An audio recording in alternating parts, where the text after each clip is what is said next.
মামা আপোনাৰ নামটো কৈ দিয়ক। মোৰ নাম হিমন্ত বিশ্ব শৰ্মা। কোনোবা মুখ্যমন্ত্ৰীৰ দিনত এনেকে ল'ৰা ছোৱালীয়ে চাকৰি পাইছিলে নেকি? নাজানো মামা, তেতিয়া মই সৰুৱে আছিলো।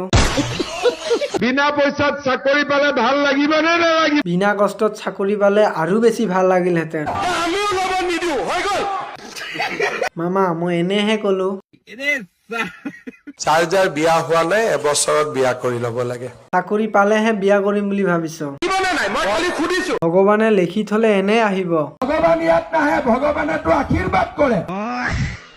মামা আপুনি যেনেকৈ বাবু আঁচনি মইনা আঁচনি দিছে তেনেকৈ এটা গাৰ্লফ্ৰেণ্ড আঁচনি দিলে ঝামেলাই খতম। আপুনি কি কৈ আছে? আপুনি যি শুনিছে সেইটোহে কৈছো। এই কেছটোত মই তোমালোকৰ হৈ থিয় নহওঁ।